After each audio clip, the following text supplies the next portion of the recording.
So ఎందుకు అంత అంత కఠినంగా ఎందుకున్నారు? అంటే లవ్ మ్యారేజ్ చేసుకుంటే కొన్ని రోజుల తర్వాత అయినా ఓకే మన వాళ్ళే కదా అని యాక్సెప్ట్ చేస్తారు కదా. అంటే వాళ్ళు క్యాస్ట్ వేర్ అని చెప్పి మమ్మీని దూరం.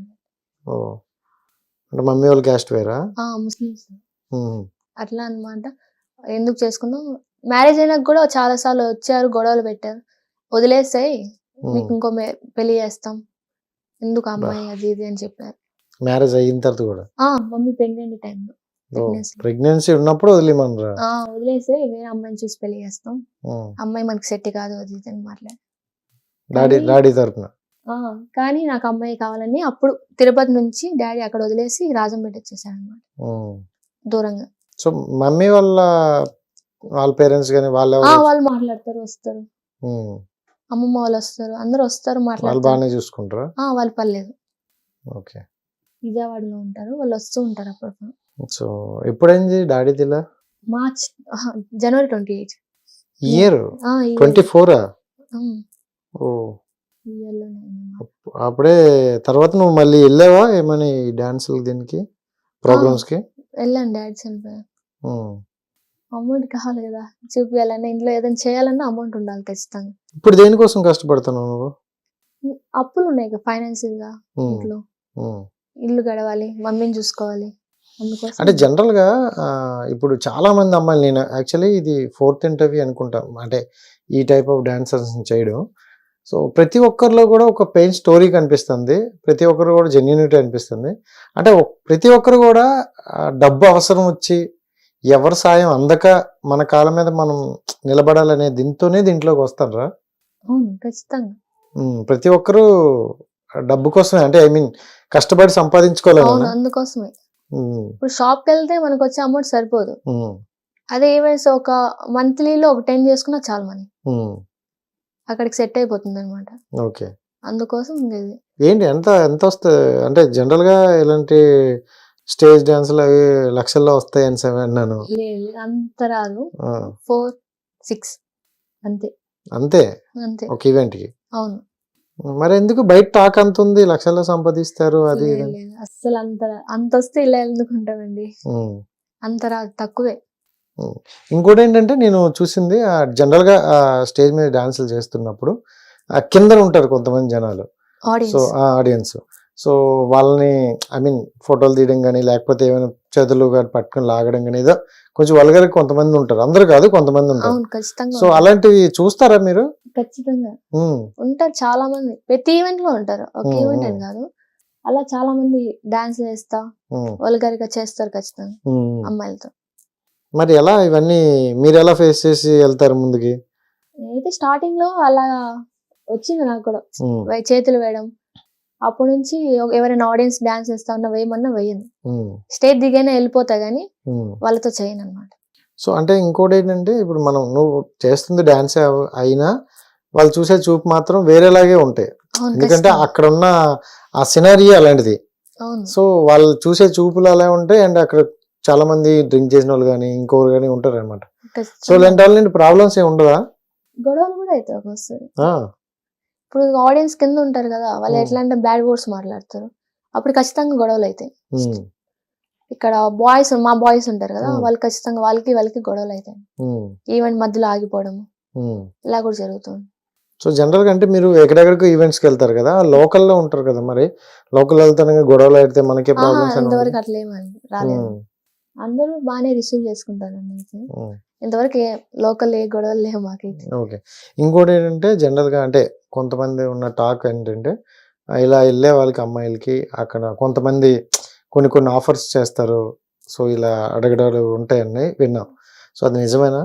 నాకైతే ఇంతవరకు అలాంటివి ఏం రాలేదు. ఉన్నాయి కొందేమో ఉన్నాయి, కొంతమంది ఉన్నారు కాబట్టి అలా అడుగుతారు ఖచ్చితంగా, మాకైతే ఇంతవరకు అలాంటివి ఏం రాలేదు. అంటే చాలా మంది ఇలాంటివి ఉన్నాయి ఫేస్ చేస్తారు, కొంతమంది అయితే అక్కడి నుండి వెళ్ళిపోతారు, దానికి ఆన్సర్ చెప్పకుండా వెళ్ళిపోతారు, కొంతమంది దాన్ని రిసీవ్ చేసుకుని వెళ్తుంటారు అని అంటారు అనమాట. అంటే స్టార్టింగ్ ఇప్పుడు ఏంటంటే మనం ఒక ఈవెంట్ బుక్ చేసుకున్నాం అంటే ఒక 4-5 అమ్మాయిలు వచ్చినప్పుడు అందరి కళ్ళు ఒకలా ఉండవు కదా, ఒక్కొక్కరు ఒకలా చేస్తారు. సో అలాంటివి అయితే ఆఫర్లు పెడతారు కదా? వస్తాయి, కొంతమందికి వస్తాయి, నాకైతే ఇంతవరకు అలాంటివి ఏం రాలేదు. వెళ్తాను, ఈవెంట్ చేసుకుని వచ్చేస్తాను. సో ఇప్పటివరకు నువ్వు అంటే ఎవరితో ఎక్కువ మాట్లాడను కదా, ఎందుకు వెళ్ళానా ఈవెంట్ చేసుకున్నాను వచ్చేసాను అంతే. ఎందుకు మాట్లాడు అంటే మాట్లాడితే ఏమైనా అవుతాయనా? అట్లా కొద్దిగా భయం అనమాట. నీకా? ఎవరే ఆ, నీకు భయమా? అంటే ఎవరు ఎలా ఈ ఉంటారు కట్అవుట్ కి నువ్వు అక్కడ ఉన్నదానికి ఇక్కడ భయం అంటుంటే అసలు నమ్మలేకపోతాను. నిజంగా అసలు ఎవరితో మాట్లాడు, మా టీం మెంబర్స్ తో తప్ప నేను బయట టీంకి వెళ్ళినప్పుడు అసలు ఎవరితో మాట్లాడు, ఎందుకని? సైలెంట్. స్టేజ్ మీద కూడా అంతే. ఏదో డబుల్ గా ఉంది అంటే స్టెబుల్ గా చెప్తున్నావా నిజంగానే నిజంగానే చెప్తున్నావా? మా టీమ్ లో మాత్రం నేను బాగా ఆడుకుంటా, ఎగురుతా స్టేజ్ మీద, ఫుల్ కామెడీగా. బయట ఈవెంట్స్కి వెళ్తే సైలెంట్ గా ఉంటా. ఇంకోటి ఏంటంటే అంటే జనరల్ గా ఇప్పుడు ఈవెంట్స్ కి వెళ్ళే వాళ్ళు కానీ లేకపోతే ఎక్కువ పోదు కపుల్స్ ఉంటారు, ఎక్కువ Pair. లవర్స్ ఉంటారు, లవర్స్ Pairs. పేర్స్ ఉంటారు. ఆ పేర్స్ లోనే కొంచెం మ్యాజిక్ మొదలవుద్ది, లవర్స్ గా మారుతారు. కొంతమంది పెళ్లి చేసుకుని వెళ్తారు, కొంతమంది విడిపోయి ఇంకో దగ్గరికి వెళ్తారు అంటారు. సో మీ దాంట్లో మీకు పేరు ఎవరు, మీ దాంట్లో పేరు ఎవరెవరు ఉన్నారు? మా ఇంట్లో అయితే నాకెవరు పేరు లేరు, ఆ. మా టీమ్ లో పేర్స్ ఉన్నారు. మీ దాంట్లో ఉన్నారు, ఉన్నారు, నీకు లేరు, నాకు అది లేదు. మీరు నమ్మాలి. నిజంగా లేదు. నేను నార్మల్ గా వెళ్తాను చేసుకుంటాను, బాయ్స్ అందరితో వేసండి, ఉమ్, పేర్స్ ఎవరు లేరు అన్నమాట. ఆల్రెడీ అందరికి అందరు పేర్స్ ఉన్నారు, మనం Hmm. ఎవరికి పేరుకి వెళ్తాం, ఎవరికి వెళ్ళలేదు కదా, ఓకే. అంతే. సో ఇప్పుడు చెప్పు, ఆ లవ్ ప్రపోజల్ ఏడు వచ్చాయా? కాలేజీలో వచ్చాయి, ఉమ్, ఇప్పుడు అప్పటికైనా ఇప్పుడే బాగున్నావు కదా. అంటే అప్పుడు వచ్చాయి, ఇప్పుడు రాలేదు. ఇన్స్టాలో వస్తా ఉంటాయి. ఇన్స్టాలో చూస్తున్న కొద్దీ అంటే మంత్లీ ఏదో మంత్లీ ప్యాకేజ్ పెరుగుతున్నట్టు నీ అందం కూడా పెరుగుతూ వస్తుంది. సో అంటే ఇప్పుడే ఎక్కువ ప్రపోజల్ వచ్చి ఉంటాయేమో అని. అంటే ఇన్స్టాలో చాలా వచ్చాయి. ఉమ్, ఏం చేసావు? సరే, ఎలా రిప్లై ఇచ్చావు? ఎలా ఇయ్యను, చూసి వదిలేసాను అంతేనా? అంతే. పాపం ఎంత ఫీల్ అవుతారు తెలుసా? పర్లేదు, ఎందుకని అంత కఠినంగా నిర్ణయాలు తీసుకున్నావు? అలా ఏం లేదు, క్యాజువల్ గా ఉమ్, ఎందుకులే అని ఇప్పుడే ఇంకా అది నాకైతే ఒకటి తెలిసింది, అది నిజమా కాదో కానీ మరి నేను అడగొచ్చా? అడగను. అంటే ఈ లవ్ అనేది పక్కన పెడితే నీకు ఆల్రెడీ మ్యారేజ్ అయిపోయింది, సో డివోర్స్ అయ్యే అని విన్నా, అవునా కదా? అవును, నిజమే. నిజమేనా? నిజమే. నేనైతే నాకు ఇన్ఫర్మేషన్ వచ్చింది కరెక్టే అయితే. సో ఏంటి అంటే నీకు చూస్తే 20 years, అవును, సో 20 years కి పెళ్ళి అయిపోయి డివోర్స్ కూడా, డివోర్స్ కూడా. ఎందుకు అలా జరిగింది ఏంటి అసలు? డాడీ చనిపోయాక చేశారనమాట నాకు. డాడీ ఇయరే కదా చనిపోయారు? డాడీ డెత్ అయిపోయినాక 10 days కి మ్యారేజ్ చేశాను. 10 days కి మ్యారేజా? 10 days 11 days కే 12 days కో కార్యం ఉంటది కదండి. అది అయిపోయింది. మరుసటి రోజు వాళ్ళు ముందే మాట్లాడుకున్నారు వాళ్ళు. నాకైతే ఇష్టం లేదు, చెప్పా నేను చేసుకోనని చెప్పి. అప్పటికి మా అన్న వచ్చారు, ఈవెంట్స్ లో అన్న వచ్చి మాట్లాడారు, అది ఇదని మాట్లాడితే సరే చేసుకోమని చెప్పారు. మళ్ళీ ఇంటికి వచ్చారు, మళ్ళీ మాట్లాడారు, చేశారు. ఇలా చేసుకుంటే సర్లే ఒక 5 months 6 months టైం ఇస్తాం, తర్వాత చేసుకుందాం అని చెప్పారు. ఒకరోజు ఈవెంట్కి వెళ్ళొచ్చా, అంతే, నైట్ వచ్చా, సడన్ గా రేపు మార్నింగ్ మ్యారేజ్ అని చెప్పారు. నేనే షాక్. నైట్ ఈవెంట్ చేసుకుని మార్నింగ్ పెళ్ళే? నైట్ ఈవెంట్ చేసుకొచ్చా, 1 ఏమో అవుతుంది ఆ టైంలో. ఆ టైంలో చెప్పింది మమ్మీ నీకు మ్యారేజ్ అని. ఏం చేయాలో తెలియదు, ఎక్కడికి వెళ్ళాలో కూడా తెలియదు. ఇంకా సరే అని చెప్పి చేసుకుందాం. నువ్వు ఒప్పేసుకున్నావు అంటే మమ్మీ అంటే అడగలేదా పెళ్లి కొడుకు ఎవరు ఏంటి ఏం చేస్తుంటారని? అంటే ముందు నుంచి టాపిక్ మాట్లాడుతున్నారు, నేను వద్దు అది అని చెప్తున్నాను. అబ్బాయి కోయిట్ చెప్తూ ఉన్నా, కానీ కోవిడ్ లో ఉంటారా? అబ్బాయి కోయిట్, ఓకే. మొత్తం వాళ్ళ రిలేటివ్స్ అందరూ కోయిట్ లో ఉంటారు, వాళ్ళ మమ్మీ వాళ్ళ డాడీ ఇక్కడ ఉంటారు అంతే. ఇంకా చెప్తూ ఉన్నా, సర్లే ఇంకా మమ్మీ చేసుకోలేదంటే నేను చనిపోతా అలా బెదిరించింది అనమాట మమ్మీ గారు. ఆమె కోసం సర్లే అని ఒప్పుకున్నా. డాడీ చనిపోయిన 10 days కే మళ్ళీ పెళ్లి? దానికంటే అంటే వాళ్ళు అమ్మాయి ఒకటే కదా, ఈవెంట్స్ ఎలా వెళ్తుంది, మేము ఉన్నాం కదా, మేము చూసుకుంటాం, ఫైనాన్షియల్ గా కూడా మేము చూసుకుంటాం. అచ్చా, పెళ్లి కొడుకు వల్ల అలా చెప్పారనమాట. అబ్బాయిని మేము చూడలేదు, మమ్మీ చూడలేదు, ఎవరు చూడలేదు. వాళ్ళ బ్రదర్ ని వాళ్ళ తమ్ముడిని అంతవరకే మేము చూస్తుంది. ఇంకా వాళ్ళు అట్లా మాట్లాడితే సర్లే ఎప్పుడైనా వెళ్ళాల్సిందే కదా ఒక ఇంటికి అని చెప్పి మమ్మీ మ్యారేజ్ చేసేసింది. తర్వాత తెలిసింది వాళ్ళంతా సైకో అని, అబ్బాయి వాళ్ళు. సరే, పెళ్లి 10 days, డాడీ గారు చనిపోయిన 10 days పెళ్లి అయిపోయింది. పెళ్లి అయిపోయిన 2 months కే మళ్ళీ డివోర్స్ అంట? 2 months కూడా కాదు, ఇంకా తక్కువే, ఒక 15 days. 15 ఎక్కువ లేదు నిజంగా. 15 రోజులు. ఏం జరుగుతుంది చారి గారు అసలు? వాళ్ళ ఇంట్లో ఉండింది నేను ఒక 10 days ఉన్నా, మళ్ళీ మా ఇంటికి వచ్చేసాను. ఇంటికి వచ్చాక ఎందుకు ఆ షార్ట్ పీరియడ్ లో ఏం జరిగింది? ఆ 10 days లో ఏం జరిగింది? అంటే ఒక వ్యక్తి లైఫ్ పార్ట్నర్ గా ఎంచుకున్న తర్వాత ఎలా ఉన్నా వాళ్ళతోనే ఉంటారు. విడిపోవాల్సి వచ్చిందంటే పెద్ద రీజన్ ఉంటేనే విడిపోతారు అనమాట. అవును ఏంటి ఆ 10 days లో ఏంటి అంత రీజన్స్? చెప్పుకోలేను, చాలా పెద్దవి ఉన్నాయి. అంటే మమ్మీతో మాట్లాడకూడదు, మమ్మీని రానికూడదు. అది అంటే వాళ్ళకి స్టార్టింగే తెలుసు మమ్మీ ముస్లిం అని.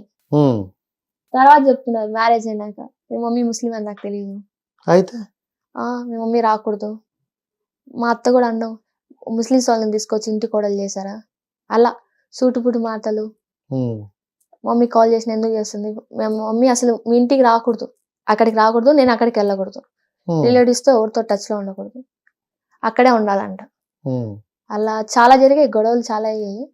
అందువల్ల నా ఈ వల్ల 10 కాదు, days లోనే నా వల్ల కాదు మమ్మీ, నేను అసలు ఉండను అని చెప్పి వచ్చాక కూడా అవుతుంటే ఇలా కాదని చెప్పి పోలీస్ స్టేషన్కి వెళ్ళి కేసు పెట్టాను అనమాట. నువ్వే ఉమ్, అవన్నీ పెడితే వాళ్ళు ఇంకా మళ్ళీ మాట్లాడి మాకు రిజిస్టర్ ఆఫీస్లో తీసుకెళ్ళి ఉమ్. పెద్దల సమస్యలో కాగితాలు ఇప్పించారు. అచ్చా అక్కడే తేలిపోయింది. అక్కడే సో అందుకే పెద్ద ప్రాసెస్ లేదు. కోర్టు అంటే కొంచెం ఇప్పటికి తిరుగుతుంది. ఇప్పటికీ తిరుగుతూ ఉన్నాను. అక్కడికి వెళ్ళాం కాబట్టి కొద్దిగా తొందరగా అయిపోయింది అనమాట. Okay okay. సో మమ్మీ అప్పుడు ఒప్పుకుందా? అంటే ఏమైనా చెప్పిందా? ఇప్పుడే ఎందుకు ఆలోచించు ఇలా ఏమైనా? లేదు, నీ ఇష్టం, నీకు ఎలా అనిపిస్తే అలా చేసింది. 15 రోజులకి విడిపోతానంటే ఇష్టం అని ఓకే అని చెప్తారా? అంటే మమ్మీ చూసింది కదా, అక్కడికి ఒక రోజు వచ్చింది, ఉమ్, అక్కడ ఎంత టార్చర్ పెట్టి మమ్మీ చూసింది. ఆ, మమ్మీ ఆ ఈవినింగ్ వచ్చేసింది అనమాట చూసి. ఓకే. ఇంకా మమ్మీ కూడా చూసి, ఇంకా మా సిస్టర్ వచ్చారు, మా పెద్దమ్మ వాళ్ళు, ఉమ్, తను కూడా చూసి ఎంత మంచి అమ్మాయిని అబ్బాయికి ఇచ్చి నువ్వు ఇలా చేసావు అది ఇది అని మాట్లాడి ఇంకా అందరూ ఉమ్, మమ్మీని వేసుకున్నారన్నమాట. చెప్పాం కదా ఇప్పుడు వద్దని, మంచోడు మంచోడు అని చెప్పి ఇచ్చావు, ఉమ్, ఇప్పుడు చూడు ఎంత అయిందో అని చెప్పి. అసలు మండపంలో కూడా నాకు మ్యారేజ్ అయినప్పుడు అమ్మాయిని తీసుకెళ్తారు కదా ఇంటికి, ఉమ్, అప్పుడు కూడా మా మమ్మీకి చెప్పలేదు నన్ను తీసుకెళ్తున్నామని. ఉమ్, వాళ్ళ పాటికి వాళ్ళు కార్లో ఎక్కించుకొని వెళ్ళిపోయారు. మమ్మీని అక్కడే వదిలేశారు మండపంలో. ఉమ్, మమ్మీ అక్కడ ఏడుస్తుంది, చెప్పలేదు, ఫోన్ లేదు నా దగ్గర అప్పుడు, తన దగ్గర మాత్రమే ఉంది. వాళ్ళు కాల్ చేస్తే వాళ్ళు లిఫ్ట్ చేయలేదు. ఉమ్, అప్పుడు గొడవలు అయ్యాయి స్టార్టింగ్, మ్యారేజ్ అయినప్పుడే, ఉమ్. అప్పటి నుంచి స్టార్ట్ అయ్యాయి గొడవలు. సో యాక్చువల్ అయితే అంటే ఇంత తెలుసు కదా ముందు, ఏదైనా పెళ్లి చేసుకుంటారంటే కొంచెం ఆలోచిస్తారు కదా, ఎలాంటి ఫ్యామిలీ ఏంటని కొంచెం అంటే ఆరాధిస్తారు ఆ కదా. ఇంట్లో మా సిస్టర్ ఉంది ఉమ్, పెద్ద కోడలుగా, ఉమ్, ఉమ్, ఉమ్. తను చెప్పింది మంచిది, అది నేను బాగా చూసుకుంటా అది ఇది అని చెప్పి తీసుకెళ్లారనమాట. అచ్చా, తన మాట నమ్మి మా మమ్మీ ఇచ్చింది అనమాట. మరి ఆవిడని అడగలేదా? అసలు మళ్ళీ అంత గొడవ నాకు తను ఏం మాట్లాడలేదు, అసలు ఉమ్, సైలెంట్ అయిపోయింది. అడుగుతున్నా ఏం మాట్లాడట్లా, ఉమ్, వెళ్ళిపోవడం, సైడ్ వెళ్ళిపోవడము అలా చేసింది అనమాట. ఉమ్. సో మరి తర్వాత ఏంటి అంటే డైవర్స్ అయిపోయి మరి ఏమైనా తర్వాత వాళ్ళు మాట్లాడడం కానీ మళ్ళీ తీసుకెళ్ళిపోతాం పాపని అని అన్నారు? అసలు ఆ రోజు డైవర్స్ అయిపోయింది, ఆ రోజు నుంచి ఇంతవరకు ఒక కాల్ లేదు, మెసేజ్ లేదు. ఉమ్, ఇంకొక అమ్మాయిని చూసుకోని ఆల్రెడీ ఎతికారు కూడా అబ్బాయి, నాకు పేపర్స్ ఇచ్చిన మరుసటి రోజు నుంచి అమ్మాయిని ఎతకడం మొదలు పెట్టారు. అయ్యో, ఇంత జరిగింది అనమాట. అవును. సో ఓకే, అది ఇప్పుడైతే హ్యాపీగా పోనీ. ఇప్పుడైతే హ్యాపీ అంటే అది నీ మంచిగా జరిగింది అనుకోవచ్చా? ఖచ్చితంగా ఇప్పుడు చాలా హ్యాపీగా ఉన్నా. సో అంటే ఇప్పుడు పెళ్లి ఇవన్నీ చూసావు కదా, వాట్ ఈస్ పెళ్లి అంటే ఏం చెప్తా? అంటే పెళ్లి మీద నీ ఒపీనియన్ ఏంటి? నాకైతే ఇప్పుడు మాక్సిమం ఏం లేదు, ఉమ్, 5 years తర్వాత ఏదైనా సెటిల్ అయ్యాక ఉమ్. అప్పుడు మమ్మీకి నచ్చిన వాడికి చూసి చేసుకుందాం. సో ఎర్లీగా మ్యారేజ్ చేసుకుందాం అనుకున్న వాళ్ళ మీద ఏంటి నీ ఒపీనియన్ ఏంటి? అంటే అంత తొందరగా మ్యారేజ్ చేసుకోకండి, తెలుసుకోండి ఫస్ట్ ఉమ్, అతని గురించి.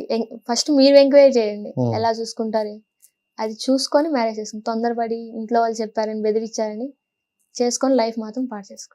ఉమ్. సో పేరెంట్స్ కోసం చేసుకుంటే లైఫ్ లైఫ్ బాధపడాల్సిందా? ఖచ్చితంగా పాడవుతుంది. ఉమ్, కొంతమంది దాంట్లో మంచి వాళ్ళు ఉంటారు, ఉమ్. మనకు వచ్చే వాళ్ళు చెడ్డ వాళ్ళు ఉంటారు, మనకు తెలియదు కదా.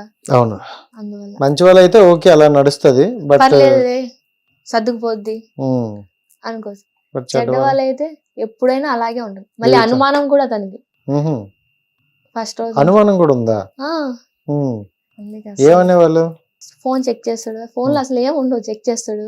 ఉమ్, మమ్మీ కాల్ చేసి ఎందుకు కాల్ చేసింది ఉమ్, అంటే, మమ్మీ మార్నింగ్ ఒకసారి మధ్యాహ్నం ఒకసారి కాల్ చేస్తా అంటే, తిన్నావా ఏం చేస్తున్నావు, అది కూడా చేయకూడదు.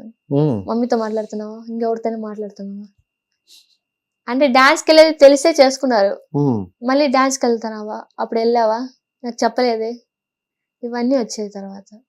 టాపిక్స్ బయట. సో ఏదో ఒకటి గొడవ కోసం అలాగ తీసుకున్నారు అలా అనమాట. ఏదో ఒకటి టాపిక్ కావాలి డైలీ. యాక్చువల్లీ లవ్ మ్యారేజ్ కదా మమ్మీ వాళ్ళది. సో అవును మరి నీకు లవ్ మ్యారేజ్ చేసుకోవాలని అనిపించలేదా? అనిపించింది, కానీ ఇప్పుడు దొరకలేదా? అంతే. దొరుకుతాడేమో త్వరలో, చెప్పలేం. ఓకే, దొరకచ్చు. దొరకచ్చు. కానీ అంటే లవ్ మీద ఏంటి నీ ఒపీనియన్ ఏంటి?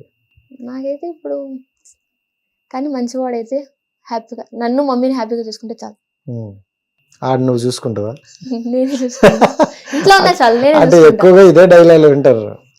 అంటే ఇంట్లో ఉన్నా చాలు, నేనే చూసుకుంటా. సో అబ్బాయి వచ్చి ఇంట్లో ఉన్న చాలా హ్యాపీగా చూసుకుంటావా? నన్ను మమ్మీని హ్యాపీగా చూసుకుంటే చాలు. ఇదేదో ఆఫర్ బాగున్నట్టు ఉంది, చాలా మంది వెయిట్ చేస్తారు. సో అంటే ఏంటి ఒక అబ్బాయిలో ఒక అమ్మాయికి నచ్చాలంటే ఎలాంటి క్వాలిటీస్ ఉండాలనుకుంటా? మంచివాడై ఉండాలి. ఇంకా కొన్ని ఉంటాయి, అలా ఉంటే కొన్ని చెప్పలేము. చెప్పు, పర్లేదు, చెప్తే మాకు అర్థమవుతుంది కదా. చెప్తాం అంటే నాకేం లేదు, నన్ను బాగా చూసుకొని మమ్మీని బాగా చూసుకుంటే చాలు, ఇంకేం అవసరం లేదు నాకు. సో అంతే క్వాలిటీస్, ఇంకా అంతకు మించి ఏం క్వాలిటీ అందులో మా డాడీ చూసినంత ప్రేమగా చూసుకుంటే చాలు. సో అంటే డాడీలో ఉండేదా నీకు ఎక్కువ? మమ్మీతో అంత అటాచ్మెంట్ లేదు, కానీ డాడీ ఎక్కువ నాకు. సో అంటే జనరల్గా అమ్మాయిలు అనేసరికి డాడీ ప్రిన్సెస్ అంటారు. సో డాడీతోనే ఎక్కువ బాండింగ్ ఉంటుంది, అబ్బాయిలకి అమ్మతో ఎలా మీకు నాన్నతో ఎక్కువ ఉంటుంది. సో ఒక్కసారిగా అంటే అప్పటి వరకు మమ్మీకి కూడా చెప్పకుండా డాడీకే చెప్పి వెళ్ళాను అన్నావు, అతనే యాక్సెప్ట్ చేశారని. సో ఇంత జరిగిన వ్యక్తి ఒక్కసారిగా మన కళ్ళ ముందు లేరని, ఇంకా వీళ్ళు ఉండరు మరి లేరు అనేటప్పుడు ఏంటి ఆ ఫీలింగ్? అసలు తలుచుకుంటేనే చాలా దరిద్రంగా ఉంది అసలు. ఆ టైంలో నాకేం అర్థం కదా. అంటే ఆ రోజు ఈవెంట్ చేసి వచ్చాను నేను, యాక్చువల్గా వచ్చాను. లాస్ట్ డాడీ నాతో మాట్లాడి కాళ్ళు నొక్కుమా అని చెప్పాడు. అంతే, అలా నొక్కుతున్నా అలాగే కళ్ళు మూసేసాడు అనమాట నా చేతుల్లో. అదే నేను లాస్ట్ మాట మా డాడీ దగ్గర. అప్పటికి నాకేం అర్థం కాలేదు చూసాక. తర్వాత డాక్టర్ కాల్ చేస్తే తను వచ్చి చూసి డెడ్ అని. అప్పటికి డాడీ చనిపోయినా కూడా నైట్ ఎవరికి చెప్పలేదు అసలు, మార్నింగ్ వరకు భయంతో. అంటే రెంటెడ్ హౌస్, ఒప్పుకుంటారో ఒప్పుకోడో తెలియదని ఎవరికి చెప్పలేదు, అలాగే ఉన్నాం. అమ్మ వాళ్ళకి మాత్రం కాల్ చేసి చెప్పి, ఇంకా ఫ్రెండ్స్కి చెప్పా అంతే. వాళ్ళు వచ్చారు, ఈవెంట్స్ వాళ్ళు. ఇంకా వాళ్ళు వచ్చి మళ్ళీ మార్నింగ్ చెప్పానని చెప్పి వాళ్ళ రిలేటివ్స్కి అందరు కాల్ చేస్తే, మేము ఎందుకు వస్తాం, ఏమైనా చేసుకోండి అని చెప్తే, మళ్ళీ ఇంటి పక్కన చుట్టుపక్కల ఉండే వాళ్ళు కాల్ చేసి వాళ్ళ సెల్లో అవన్నీ తిడితే ఆమెని మళ్ళీ వచ్చారు వాళ్ళు. అక్కడ తిరుపతి నుంచి వచ్చారు చూసుకోవడానికి. వచ్చి మళ్ళీ అది కూడా ఎక్కువసేపు కూడా లేరు, వచ్చారు చూసుకొని వెళ్ళిపోయారు అనమాట. మళ్ళీ అసలు మా డాడీని ఎత్తడానికి మనుషులు కూడా లేరు అసలు. అంతమంది ఫ్రెండ్స్ ఉన్నారు, అంతమంది రిలేటివ్స్ ఉన్నారు, ఎవరు రాలేదన్నమాట. మా ఈవెంట్స్లో ఉంటారు కదా మా టీం మెంబర్స్, మా అన్న వాళ్ళే మొత్తం చేసింది. ముస్లిమ్స్ అయినా కూడా వాళ్ళే అంత ఎత్తి చేసి మొత్తం దగ్గర నుండి మొత్తం చూసుకున్నారు. దానికి మాత్రం మా అన్నకి చాలా రుణపడి ఉంటాను నేనైతే. ఆ టైంలో అంతా వచ్చి